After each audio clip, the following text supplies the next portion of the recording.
Hola, ¿qué tal? Bienvenidos a este espacio, este nuevo episodio del podcast El chiste del dinero, donde hablamos del dinero y de las finanzas personales. Lo que buscamos siempre es inspirar y entregar un poquito de conocimiento, robarles el conocimiento a las personas que tienen una trayectoria muy importante con el dinero. Y bueno, pues como el segundo episodio que tenemos aquí, está conmigo Christopher Pérez. ¿Cómo estás, Chris? Muy bien, Judith, emocionado porque tenemos el día de hoy un contenido de valor por la persona que nos acompaña, una empresaria exitosa. Y antes de comenzar el podcast lo estábamos mencionando, unas frases que nos marcaron y una es de escucho a quien tiene la razón, pero sigo a quien tiene los resultados. Entonces antes de empezar esta plática ya de manera oficial, de cómo se ocupa esa experiencia para poder ayudar a otros. Entonces, cuando no tenemos o carecemos de la experiencia necesaria, en este caso de administrar alguna empresa o gestionar capital, mientras tú no hayas sido la persona que vive esa experiencia y que ya lo ha experimentado, creo que no podemos enseñar a otros. Y esa es la congruencia que a mí me emociona el día de hoy que tenemos con nosotros, porque vamos a aprender de alguien que tiene los resultados. Bueno, vamos a conocer un poquito más de Tere y voy a leer su semblanza. Tere es licenciada en Relaciones Comerciales y máster en Desarrollo Humano por el Instituto IDEP. Es socia y fundadora del SPAD, constructora y servicios profesionales de arquitectura y decoración, además de ser concesionaria de la marca de pinturas Prisa desde hace 21 años. Ha ocupado diversos cargos en las organizaciones empresariales, destacando como presidenta de Amexme del 2012 al 2015, vicepresidenta también de Solidaridad en la MEXME Nacional 2014-2017 y vicepresidenta de instituciones como Nayarit, como fue presidenta también de Semuen, vicepresidenta y la primera organización de mujeres empresariales en Nayarit. Como conferencista y tallerista, comparte su experiencia con jóvenes universitarios, impulsándolos a emprender en su vida personal y disfruta mucho la lectura, la jardinería y sobre todo su familia. Y voy a agregar que es una persona que marcó mi vida cuando yo tenía 18 años y es alguien que quiero mucho de verdad y me encanta que estés aquí para compartir lo que tú viviste con el dinero. Gracias, Judith. Bueno, pues vamos a comenzar y de alguna manera ya te dimos el contexto. ¿Qué es lo que queremos hacer? Pues es compartir. A ver, ¿cuáles fueron tus enseñanzas, los recuerdos que tú tienes en tu niñez del dinero, en tu casa, cómo se manejaba este tema? Porque aquí hablamos del dinero y de las finanzas personales. Bueno, yo tengo una historia muy sui generis porque yo vengo de un ranchito donde había solamente 32 casas. Y siempre escuchaba a mis padres que no había dinero en casa. Y mi papá jamás le gustaba, jamás quería endeudarse porque decía que una gente que debe es siempre llevar como una costal encima. O sea, él siempre se manejó con su propio recurso, así no tuviéramos para comer. O sea, él no a la deuda, no ¿A cosas a caras? cosas caras, o sea, yo siempre lo vi con miedo. Su niñez ha de haber sido muy difícil y bueno, él quería arroparnos de otra manera porque en casa se producía todo, o sea, producíamos maíz, producíamos frijol, todo lo que comíamos era tan limpio porque mi papá lo sembraba junto con nosotros, obviamente. Yo soy una mujer que he trabajado desde los 6 años, primero haciendo cosas en el campo y luego tuve la oportunidad de estudiar y me vine a la ciudad y estudié relaciones comerciales y desde yo chica yo escuchaba que el mundo era más grande. No lo conocía, pero sabía que el mundo era más grande y yo me veía en ese mundo. Era una niña de 7 años y empecé a soñar, empecé a visualizar cosas diferentes y empecé a viajar, que a lo mejor mucha gente ni lo sabe, pero hacía viajes astrales. Ok. O sea, me subía al tren que pasaba enfrente de mi casa y yo imaginaba lugares y después fui conociendo y descubriendo esos lugares y fue ¿Qué maravilloso. tenías en tu mente, Que en tenía aquel, mi en tu mente mente, de o sea, niña? mi mente de niña. Entonces, yo recuerdo que siempre jugábamos y yo era la de la tiendita. Ok. Yo era la empresaria y comandaba a todos los niños de mi alrededor. Entonces me di cuenta desde muy chica que yo era una mujer líder. Sí. Lo puedo constatar Que, que, justamente que, que por era eso. una mujer líder porque los niños yo les decía, a ver, lo que les dieran en su casa de la escuela, para Oye, gastar en la líder o escuela, mandona. Las dos cosas, se ocupa mando y se ocupa liderazgo, porque si no, si nada más mandas, si no tienes ese liderazgo, nadie te va a hacer caso. Pero, por ejemplo, yo les recogía el dinero y hacían, los que no traían, pues no daban, pero los que traían, nos daban, entonces íbamos y comprábamos, hacemos como una comuna y todos comíamos de aquello, ¿no? Entonces, así fue pasando el tiempo, entro a la secundaria y entonces empiezo a ver cosas diferentes, porque me iba de mi rancho al municipio, a la cabecera municipal, que es Ixtlán del Río. Entonces, órale, o sea, me caían muchos veintes de algo que yo no conocía. Y dicen que la mente no registra lo que desconoce, o sea, no nos hace falta. Exacto. Comida que yo nunca había visto, decía, órale, ¿eso se come? ¿Por qué? Porque éramos tan, no primitivos, pero sí muy Muy básicos, precario. muy básicos en la comida, pero nunca nos quedamos con hambre. Entonces, yo descubro ahí que el mundo era diferente al que yo estaba viviendo. Pero cuando me caí verdaderamente el 20 y dije que éramos sumamente pobres y me prometí a mí misma salir de esa pobreza, fue en prepa. Cuando entramos a primero de prepa, no teníamos zapatos, no teníamos ropa, ya no llevábamos uniforme y eso, pues fue un shock para mí, para mi hermana. Yo dije, es que, ¿por qué no tenemos lo que las demás tienen? Entonces ahí me doy cuenta por primera vez que económicamente éramos muy pobres, pero éramos tan abundantes en amor. Mi mamá era tan inteligente que nunca permitió que nosotros nos enteráramos que éramos pobres. Ok. Era tan inteligente y nos cambiaba las cosas difíciles y nos hacía algo tan bonito y lo disfrutábamos en casa. Pero cuando yo descubro que éramos pobres, yo me prometo a mí misma que iba a ser lo más inteligentemente posible para salir de esa pobreza. Oye, ¿y cuáles fueron los primeros paradigmas que cambiaste? Es decir, si tú te diste cuenta en la preparatoria que realmente económicamente tenías pobreza, ¿cuál fue el primer paradigma que rompiste en esa etapa de vida? Yo siempre pensaba, porque en casa escuchaba, que los ricos no eran buenos. ¿Ok? Y yo conocí gente rica que era bien buena gente y eran bondadosos, eran nobles, o sea, no me hacían menos y que tampoco lo hubiera permitido porque siempre he tenido carácter muy fuerte. Pero, pero descubro que la gente que también tiene dinero es buena, entonces dije, yo puedo ser con dinero y puedo seguir siendo buena. Entonces me dediqué, primero dije, no me voy a desenfocar en el estudio. ¿Ok? No me puedo desenfocar.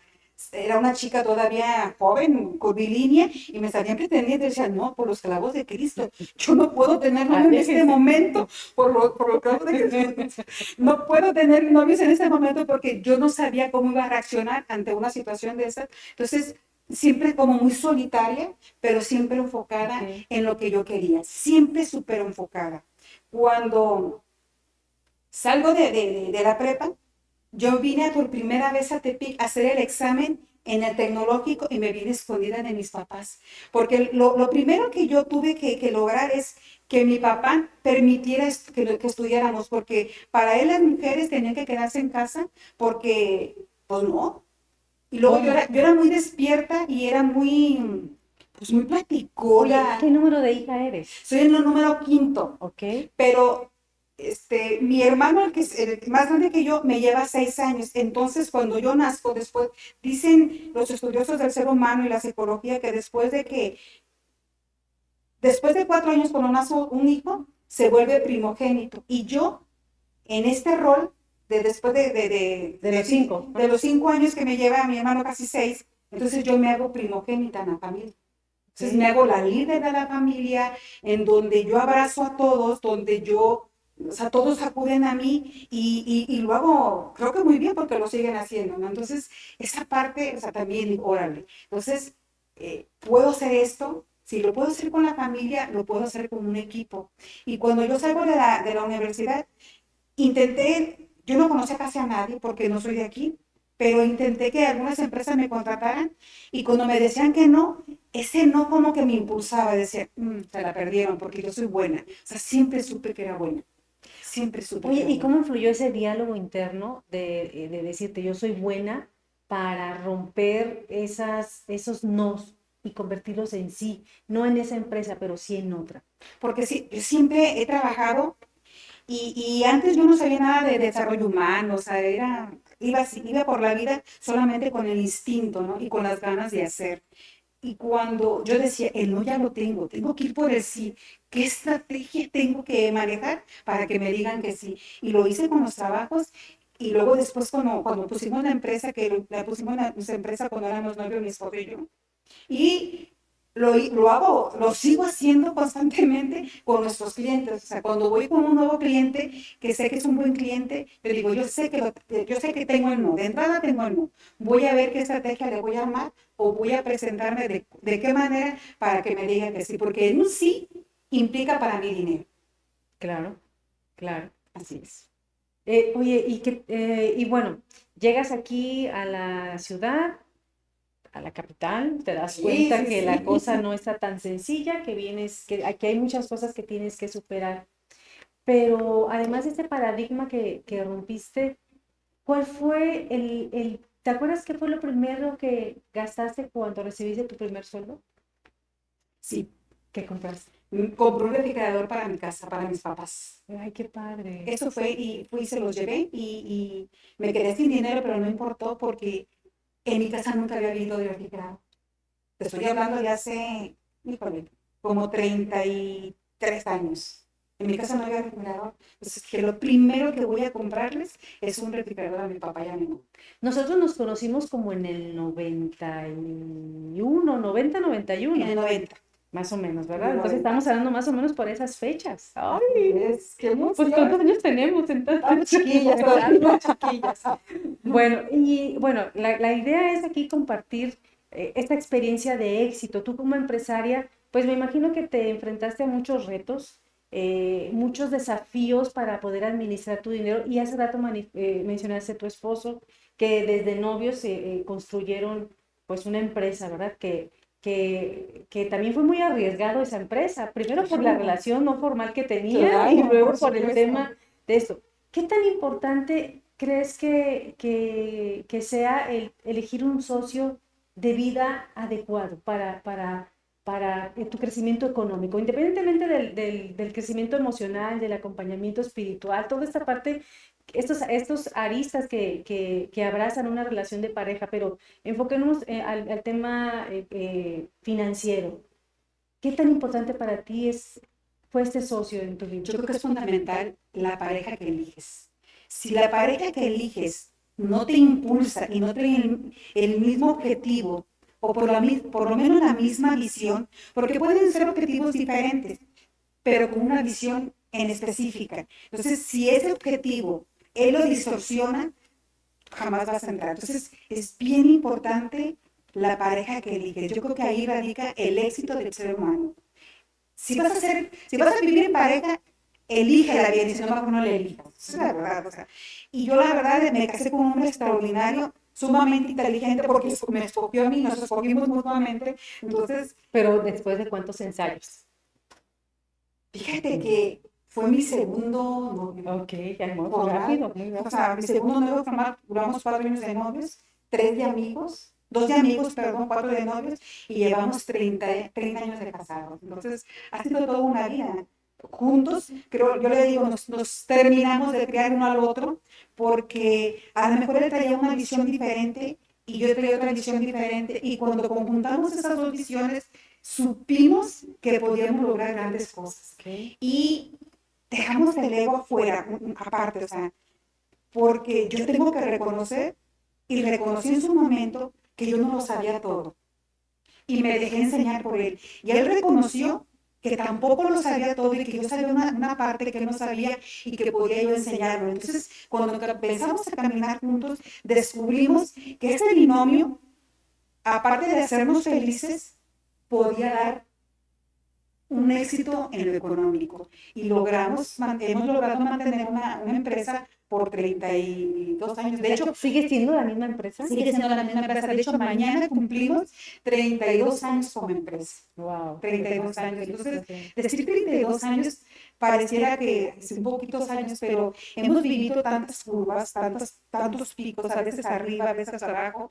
Pero yo siempre digo, así esté en la situación que esté, que mi situación actual no es mi destino final. Lo que me pasa hoy puede cambiar porque la vida es un cambio constante y si estoy abajo, mañana puedo estar arriba. Y si estoy arriba, probablemente también puedo estar abajo. Entonces, tengo que estar preparada emocionalmente para vivir todos esos vaivenes. Ok. ¿Y él cómo te fortalece en ese sentido? Híjole, es que es un extraordinario compañero de vida porque me impulsa. Es el que de repente cuando voy a hacer no sé, cuando fui presidenta de Amexme, de repente me comían los tiempos y no sabía qué decir al siguiente día. Él, cuando yo llegaba en la noche, ya me tenía mi discurso, esto es lo que vas a decir mañana. O sea, de ese tamaño, el apoyo, la ayuda, el impulso, ¿no? Compartimos, pues compartimos empresa, compartimos casa, compartimos hijos, compartimos amigos, o sea, lo compartimos todo y hasta ahorita hemos sido muy felices porque seguimos en la construcción, porque lo que éramos ayer ya no somos hoy. Y estamos como muy abiertos a siempre estarnos construyendo y estar aprendiendo. Siempre. Ok, qué padre, qué padre. A mí me surgen dos preguntas en dos áreas que manejas en tu relación y en tu empresa. Quiero empezar por la empresa y dejar la relación para más adelante porque siento que nos has compartido mucho de la relación y queremos también ver lo de la empresa, pero también tengo dudas sobre la relación. Okay. Entonces, dices que tienes más de 30 años ya en el mercado con tu empresa y te ha tocado ver muchas curvas de aprendizaje. En esas curvas, por ejemplo, el sistema de pagos que has evolucionado, el adaptarte como a recibir pagos con tarjeta, ¿te tocó vivir eso? Claro, ¿Sí? claro, claro. O ¿Y sea, cómo fue para ti innovar y Christopher, qué hace tan 30 años no importante venía es? tarjeta. mira, yo cuando salí de la escuela, yo pasé con 10 la materia esta de computación.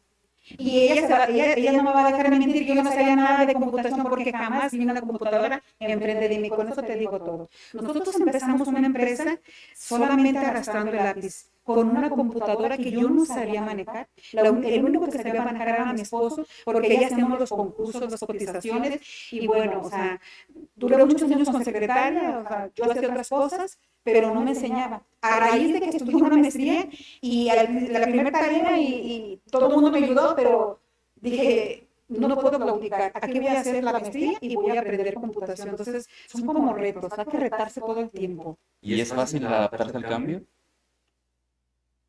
No es tan fácil, pero sí es necesario. Y si no te adaptas al cambio, sales del mercado. O sea, es sí o sí. O sea, a mí no me fue fácil. Sin embargo, ahorita, por ejemplo, soy de las primeras que si sale algún programa que me puede ayudar, por ejemplo, tengo tiendas de pintura donde concentramos todo en un servidor. Y si no voy al día, pues me voy quedando, o las cosas no se hacen correctamente. Ahorita la inteligencia artificial tiene que ser implementada en las empresas para poder avanzar. No podemos salirnos del mercado o querer estar en el mercado sin esta parte de las tecnologías. Ok.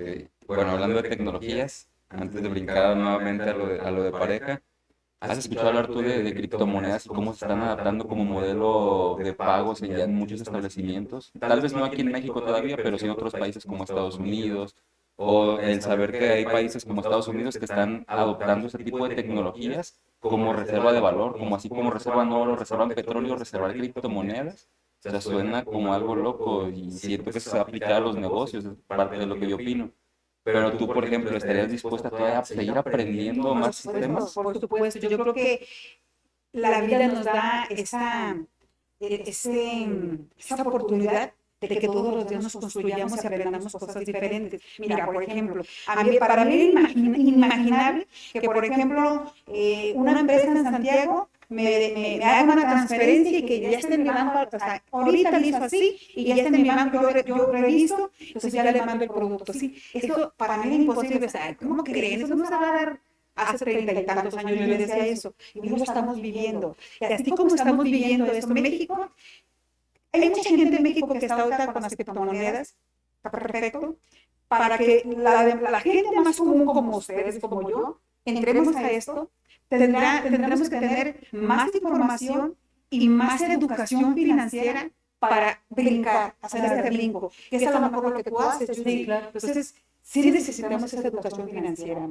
Yo le decía, vuelvo a decir esta frase, todo el mundo nos queremos expertos hasta que le toca hacerlo. Digo, yo escucho mucha gente que me dice, no, es que sí construye, que no sé qué, que con los anticipos.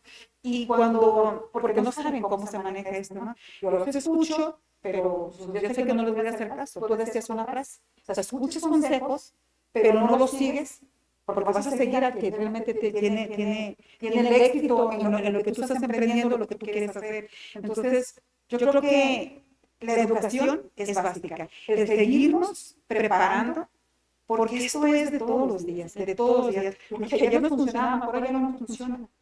Entonces tenemos que evolucionar todos los días. Oye, y en esos 33 años que tienes, yo quiero pensar que tú no, en aquel tiempo no se usaba el emprendedor y luego el empresario, ¿verdad?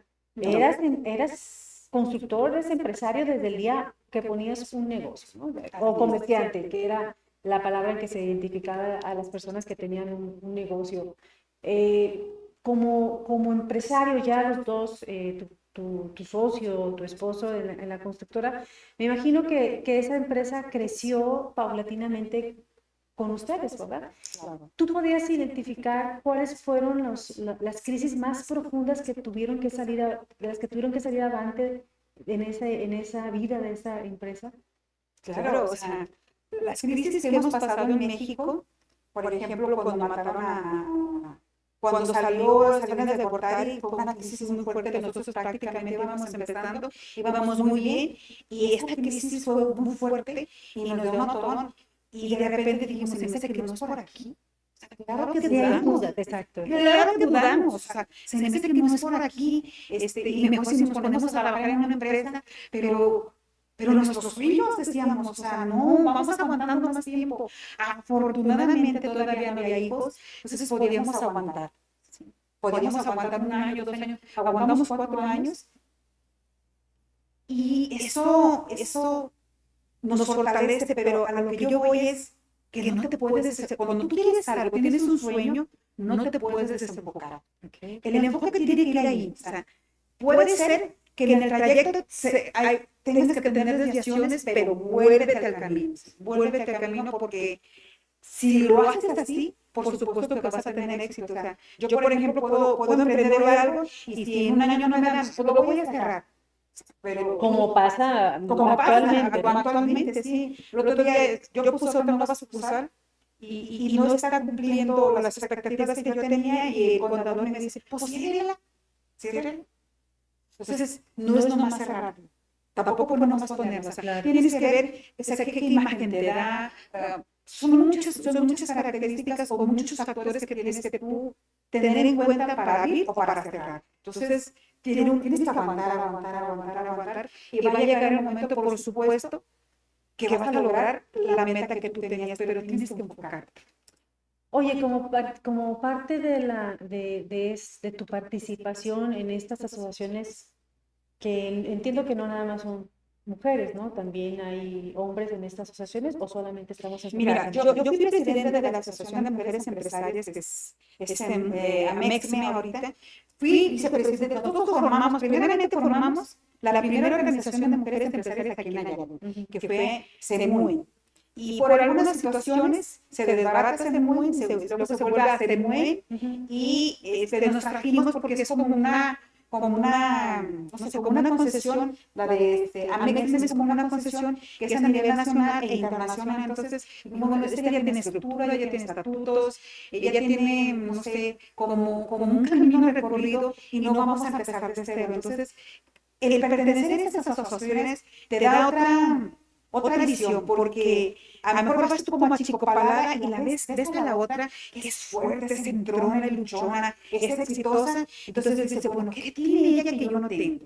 ¿Qué voy a copiarle? No en el mal sentido de la palabra, sino en el buen sentido de la palabra. ¿Qué está haciendo ella para tener éxito que yo no estoy haciendo, y que puedo hacerlo, y que puedo lograr lo que ella logra en mi paso y en mi rubro, ¿no? Entonces, el que te juntes como mujeres con ese empuje, con esas ganas de salir adelante, creo que a mí en particular me ha ayudado muchísimo. El eslogan de AMEXME es solas invisibles, unidas invencibles. Entonces, es bellísimo el eslogan, y el que compartamos, el que sigamos en esta vida. Dicen que los seres humanos venimos en manada, o sea, somos parte de la manada. Entonces, el que compartamos todo esto, el que lo estemos diciendo en este momento, Y si tocamos a una persona y que digamos, si esta mujer que está hablando puede, yo también puedo, entonces creo que ya es ganancia. Qué padre. Oye, y como que, ¿cuál ha sido el común denominador de estas mujeres? O sea, como empresarias, pues como líderes, porque ellas son dueñas de empresas, de muchos tipos de empresas, o sea, hay desde que venden alimentos, de las que construyen, De todo, de todas, de la verdad es que es un ambiente. escuelas, está por ejemplo, Anita, la dueña del Cricri, está Angie Arriaga, que es dueña del Colegio Nayar, la que va a ser nuestra nueva presidenta, Marina Cortés, que tiene una escuela de belleza, está Angélica de Pastelería Pepes, o sea, hay un sinfín, o sea, hay gente que maneja muchos trabajadores, hay gente que maneja solamente 3 trabajadores. O como yo, que somos unipersonales. Ajá, pero que de alguna manera va sumando, o sea, y creo que eso es lo que le da soporte a la economía mexicana. O sea, estas emprendedoras, nosotras, tú, yo, a lo mejor tú que también estás emprendiendo, porque no se trata nada más de mujeres, o sea, se trata de hombres y mujeres que pongamos nuestro granito de arena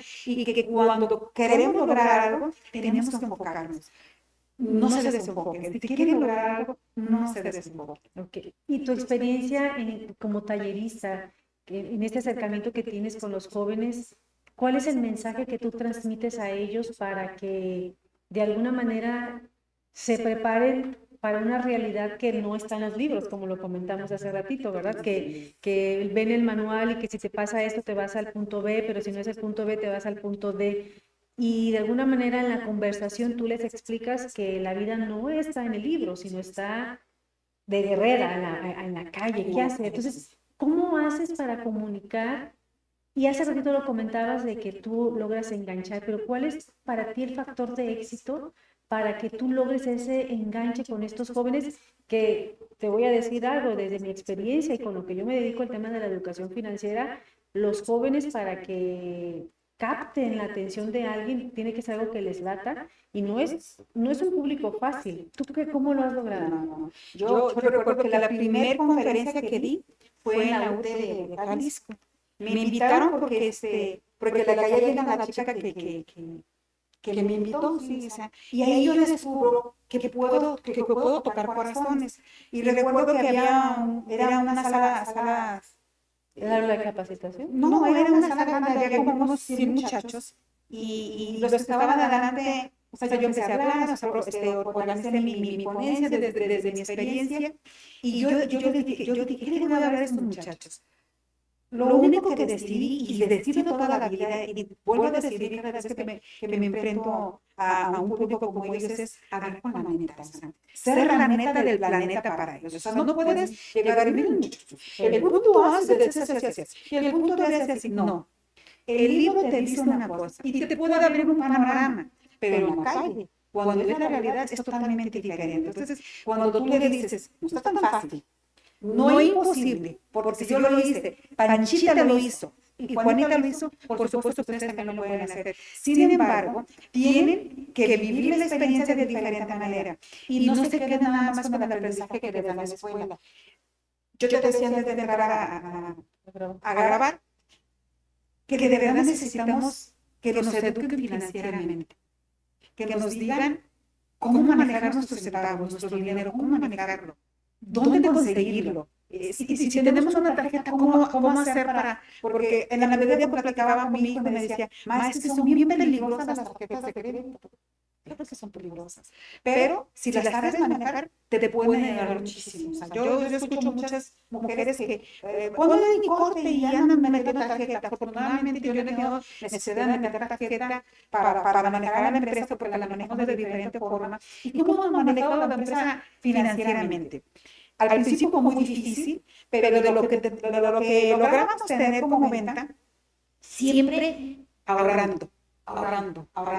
Porque en el ramo de la construcción, que fue con lo que empezamos, es muy incierto. Probablemente tengas 3 meses de trabajo constante y luego 3 meses sin trabajo. Entonces tienes que guardar dinero, tienes que ser muy precavida con lo que gastas, cómo lo gastas y en qué momento lo gastas. Entonces, ese también creo que ha sido un factor importante para nosotros. Al principio, cuando empezamos mi novio y yo, que ahora somos esposos, Sí, ese es pues, tu novio. obviamente, pues, ¿quién maneja el dinero? O sea, como que todavía estábamos jóvenes, llenos de ego, y yo quería manejar el dinero y también él quería manejar el dinero. Entonces, no sé en qué momento logramos separar, por ejemplo, él se encarga de toda la área técnica y yo me encargo de toda la área administrativa y financiera. Entonces, puedes decir, mira, que ganó, no, porque tú te cargas de los centavos, ¿no? Pero yo siempre he dicho que los dineros manejados por una mujer son o sea, los haces más abundantes. Que rinden. Rinden más, así es. Y hemos hecho el ejercicio, oye, ¿sabes qué? Necesito que me ayudes con la parte financiera, maneja el dinero, por situaciones a lo mejor de salud o porque voy a salir fuera, y me ha dicho, ¿sabes qué? Tú lo manejas mejor, ahí te queda. Entonces, creo que también es de ser muy responsable en el manejo. Y separar las finanzas personales de las finanzas empresariales. Clarísimo. Esta es una regla de oro que muchos emprendedores se niegan a acatar, ¿verdad? Así es. Porque manejan la empresa como que si fuera su caja chica. Y ahí es justamente donde se rompe el equilibrio y comenzamos a tomar el dinero de la empresa para meterlo en nuestras finanzas personales y luego abrimos un huequito en la empresa y por ahí comienza el problema y se vuelve realmente una situación que afecta el tema, el ámbito personal y el ámbito empresarial. ¿Ustedes cómo lo manejan? ¿Hacen esta separación? Cada unidad de negocio tiene su propia administración y su propia administración, supongo, creo. Así es. Nosotros empezamos obviamente contratamos un despacho para que nos llevara la cuenta y conforme fuimos creciendo, contratamos, tenemos nuestra área contable ya propia y pues tenemos que ser muy disciplinados. Por ejemplo, por decir así, las tiendas de pinturas que tienen flujo de efectivo todos los días, pues a mí como dueña pues voy y agarro, pero no, o sea, no puedo hacer esto porque tiene que llevarse un control y un orden. Porque yo les digo a los muchachos, esto es de todos nosotros porque somos un gran equipo, pero también si Hacienda nos tiene bien vigilados. Entonces, tenemos que ser muy responsables porque tenemos responsabilidad con nuestros trabajadores, nuestros colaboradores, tenemos responsabilidad con nuestros proveedores y tenemos responsabilidad con los pagos de impuestos que todo el mundo tenemos que hacer. Acuérdate que de esta vida nadie se va vivo ni sin pagar impuestos. Así es. Ese es un dicho bastante viejito, pero que tiene que ver con esta realidad, que no nada más como empresario tenemos que tenerlo muy claro, sino como ciudadanos, que contribuir pues está en nuestra obligación. Entonces, pues mucho cuidado con esta parte de separar las cosas. Cris, ¿algo que quieras decir? Sí, la otra duda, Que te hablando quedó la del negocio y la otra duda es la de la relación, porque yo apenas voy para 6 años de casado y pues yo voy empezando en este mundo, entonces siento que hay mucho que aprender de ti también en esta área, por eso también la quería abordar. En el área de las finanzas, por ejemplo, en mi caso, somos bien transparentes. Y quiero saber qué opinas tú de ese nivel de transparencia con la pareja, porque yo también trabajo con personas en el área financiera y me ha tocado ver casos donde ya sea el esposo o la esposa quiere tomar ciertas decisiones, pero no quiero que sepa mi esposa que voy a hacer esto, que voy a hacer esta inversión, que voy a tomar esta decisión. ¿Tú qué opinas? He escuchado también comentarios de otras personas que dicen ser tan transparente no es tan bueno. Entonces, entre tanto ruido que se escucha en redes sociales o que a veces te aconseja a las familias, quisiera saber cuál es tu opinión de esto, de la transparencia en pareja. ¿La consideras importante? ¿Se debe de contar todo o no? Es esencial. En los centavos tienes que ser bien transparente. Para mí es esencial. Por ejemplo, si yo voy a comprarme unos zapatos, yo le digo a Luis, me voy a comprar unos zapatos. Luis me va a decir, no te los compres. Al contrario, a ver tus zapatos, ¿cómo están de bonitos? O sea, si yo voy a comprarle algo a mis hijos, o sea, él sabe, él tiene tanta confianza en mí, sabe que el manejo que yo haré del dinero, que los dos trabajamos y para que ingrese a las finanzas de nuestro hogar y de las empresas, él sabe que voy a hacer el mejor uso que pueda haber, ¿no? Por ejemplo, si yo ahorita, por ejemplo, pienso mucho en cómo invertir. Lo pienso más que cuando yo tenía, que hace 20 años. Yo hace 20 años decía yo, quiero un terreno en tal lado, y aunque no tenía dinero iba a hacer el trato y le llegaba y le decía a mi esposo, tienes que trabajar más porque acabo de hacer un trato para un terreno. Pero ¿por qué no lo compraste? Porque necesitamos hacernos de cosas. Entonces, a trabajar y a pagar. O sea, pero no era algo que, ay, me voy a comprar para mí, o sea, o voy a comprarle a mi familia. O sea, yo siempre he ayudado mucho a mi familia, pero también él ayuda a su familia. O sea, yo soy respetuosa de la decisión que él tome y él es respetuoso de la decisión que yo tomo. Pero se platican antes de tomar la decisión, se sientan, no vamos a hacer eso. O sea, Sí, o sea, ahorita como dijiste que del terreno, ahorita qué casual, acabo de comprar un terreno. O sea, no, me imagino que se sentaron, lo platicaron y tú ejecutaste la. Yo le decía, vamos a comprar, o sea, Luis es más, somos un complemento tan padre porque Luis lo piensa y lo vuelve a pensar, ver los pros, los contras, y yo soy muy emocional, y yo voy con todo, soy muy pasional, y soy como mucho ímpetu, y él es ese remanso de paz, y él como que me frena un poquitito, pero lo hace de la mejor manera, ¿no? Pero hay cosas que yo ya le había platicado, y yo veía que él no quería tanto, y aún así yo lo hacía, pero sabía que no era en perjuicio de nuestra relación y del negocio. ¿Pero no generaba conflicto? No generaba conflicto. ¿Por qué? Porque, ¿sabes qué? Lo que pasa que es que, ¿cómo te diré? Entre esta confianza que nos hemos tenido, él, por ejemplo, claro que también quiere. A mí me da tengo miedos, como él, pero a mí el miedo no me paraliza. Y hay gente que el miedo lo paraliza. ¿Sí? Oh, es que no tenemos el suficiente dinero, ¿y cómo le vamos a hacer? Creo yo que cuando ya tienes el compromiso, lo sacas porque lo sacas. O confío tanto en mí que va a llegar lo que necesito para hacer el pago correspondiente. Eso lo hacía antes. Ahorita ya no lo hago porque ya pienso un poquito más las cosas. Cuando estás joven como tú, Cris, creo que ahorita es cuando pueden lograr más cosas y tenerse mutua confianza es fundamental, porque no sé si ustedes ingresen por diferente forma el dinero a su hogar, pero creo que si tú ganas más, obviamente tú tendrás que poner más. Si van a mitad y mitad, que ahorita es lo que se hace en las nuevas parejas, y en nuestro caso, por ejemplo, entra el dinero oye, me prestan la tarjeta para sacar, yo le presto la tarjeta para que saque, o sea, no sé cuánto sacó, o sea, ¿se me explicó? Y tampoco él sabe cuánto saqué.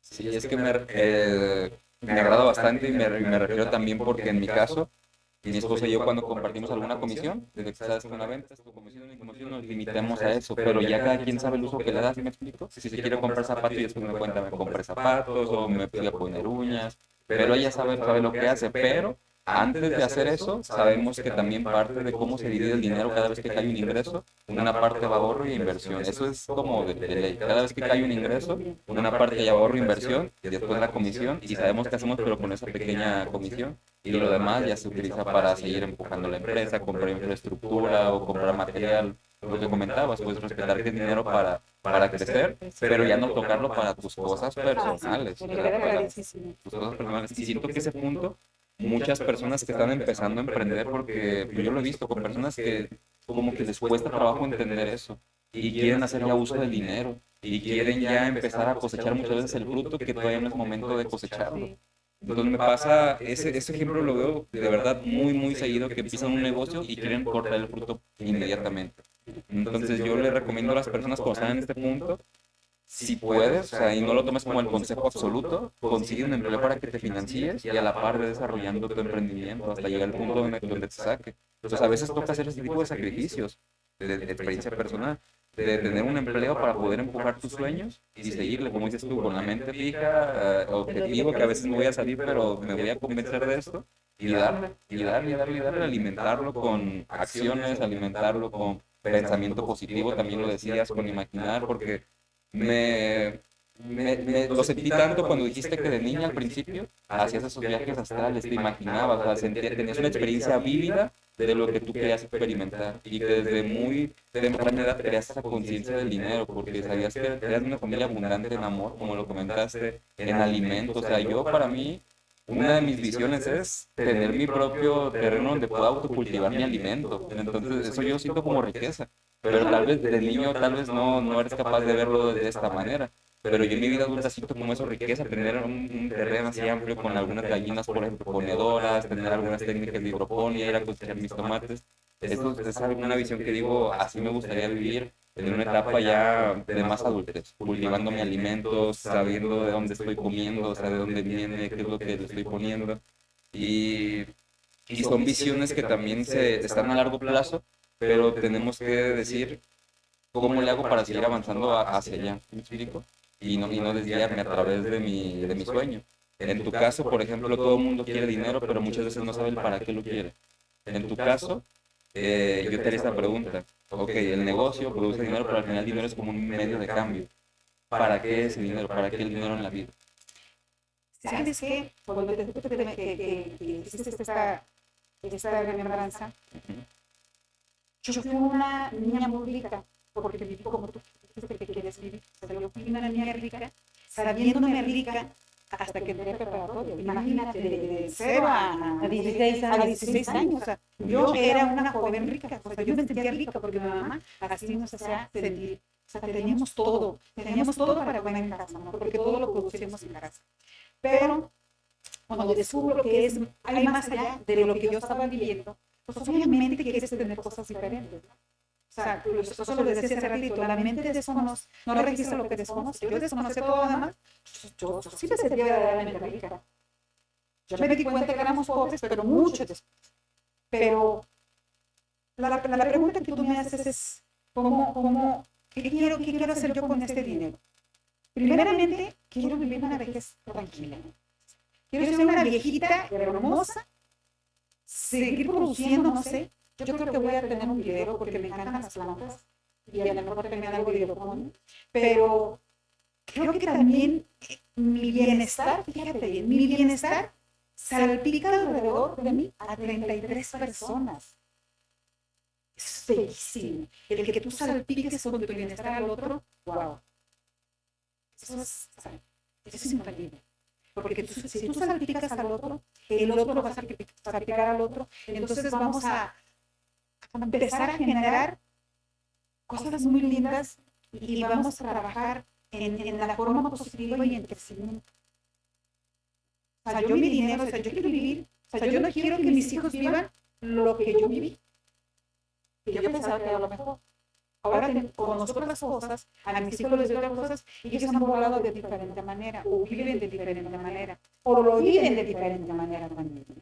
Entonces, obviamente no les voy a sobrar la vida. No, es lo que te iba a decir, y tendrán sus propias carencias. Claro, o sea, porque yo les he dado conforme a lo que yo necesito, ¿no? O sea, tengo una hija trabajando en México, otro chico que acaba de regresar y va a ser piloto, es piloto ahorita.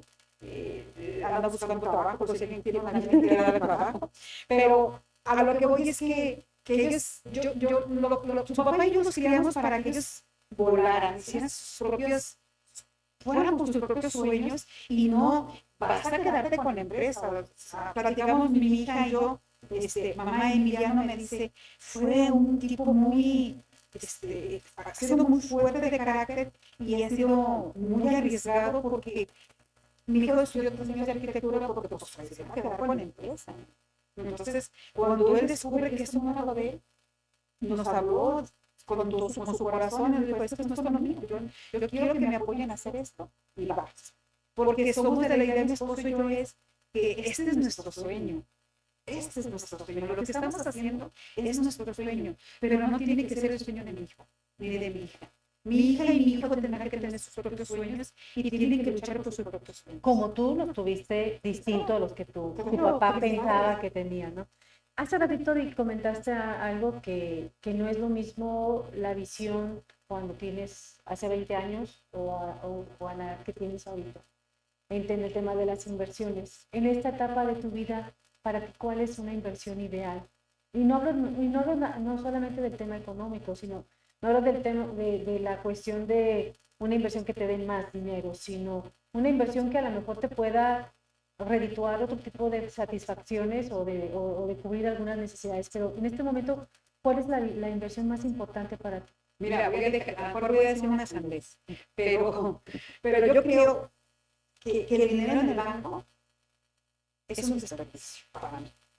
Si yo tengo dinero para invertir, yo lo invertiría en un terreno, haciendo una casa, haciendo un edificio, Comprar una casita que ya se está cayendo y la remodelo, eso para mí es una buena inversión. Porque si yo compro, por ejemplo, yo hace unos 12 años compré, por decir así, un ejemplo, compré 2 terrenos en Guayabitos. Me costaron, o sea, hace 11 años, me costaron 12, me costaron 360,000 pesos cada terreno. Y si yo voy y quiero vender esos terrenos, yo creo que cada terreno 4,5 millones. Entonces, en 11 años, esos 360,000 pesos que te costó el terreno no te van a dar ese dinero. Entonces, ¿dónde está la inversión? Yo recuerdo que a mis hijos siempre los ponía a jugar ese juego del maratón. Y es tan aleccionador como no tienen idea de ese juego. Sí, claro. De hecho, los juegos de mesa, esos son, ¿no? Te dan muchas lecciones. Hay otro que se llama, que también Juégalo para quien trabajas, que también es muy padre porque te enseña a tomar decisiones de inversión. Sería padre incluso que como adultos también nos pongamos a jugar, ¿verdad? Porque jugar invirtiendo. Digo, sí, la verdad es que yo también coincido con ustedes de que la mejor inversión es tenerla fuera con algo que te produce, pero primero pues hay que agotar las etapas, primero hay que acumular en el ahorro Claro. y después llegar a la inversión y no sucede de la noche a la mañana, ¿verdad? No vas a empezar ahorita, como decía Cris, a comerte el fruto el día que siembras la semilla, ¿no? Tienes que comenzar un proceso, dejar que ese dinero crezca lo suficiente para que tú puedas materializarlo en algo tangible que después te va a dar el fruto. Hay muchos conceptos de libertad financiera y con esta pregunta me gustaría cerrar, no sé si quieras tú aprovechar y preguntar algo. Hay muchos conceptos de libertad financiera. Para Tere Peña, ¿qué es la libertad financiera? La libertad financiera es que el dinero trabaje para mí y no yo para el dinero. Esa sería la libertad financiera para mí. O sea, Muy bien, pues, no, sí, gracias, Tere. Bueno, pues gracias espero que este podcast, este episodio les agregue mucho valor como a nosotros nos dio Tere con su experiencia, con su manera de hablar y de transmitir. Y me gustaría que cerraras también invitando a que te visiten en tus tiendas, porque no todas las prisas son tuyas, pero hay algunas que sí. ¿Cómo te contactan? Tus redes sociales, cómo te buscan, qué quieres, de qué mensaje quieres dar para cerrar este episodio. mira, yo tengo tantas instituciones de atender algo que llegue en nuestras tiendas. Tenemos un equipo fortalecido, bien capacitado, en donde no solamente queremos vender, queremos nosotros asesorar. Entonces, los esperamos en nuestras tiendas. Tenemos una enfrente del Tecnológico, una enfrente de la Penal y otra más que está en Insurgentes, esquina con Roble, a un ladito de la Volkswagen. Y bueno, en la constructora nosotros diseñamos, construimos y decoramos. Si algo está feo, por favor, no se olviden de mí, voy y se los pongo bonito. ¿Y para tus talleres y conferencias? Cuando yo eso lo hago Como un dar. como regalo. Si alguna escuela quiere invitarme a que participe con ellos, con muchísimo gusto voy y platico con los jóvenes. ¿Y se encuentran Tengo Instagram como Tere Peña Palomera, así, completito. Y en Prisa Tepic también en Facebook y Instagram. Muchas gracias. ¿Y a Christopher lo encontramos? Como Christopher Pérez en redes sociales, en Facebook y en Instagram, Christopher Quetzael o Grupo Fénix. Grupo Fénix. Y a Chávez como El Chiste de Dinero en Facebook, en Instagram y en TikTok. Gracias que llegaron hasta aquí y nos escuchamos y nos vemos la próxima ocasión. Gracias, Cris, y gracias, Tere. Gracias, Jade, por la invitación. Gracias, Héctor. Gracias. Gracias, Héctor.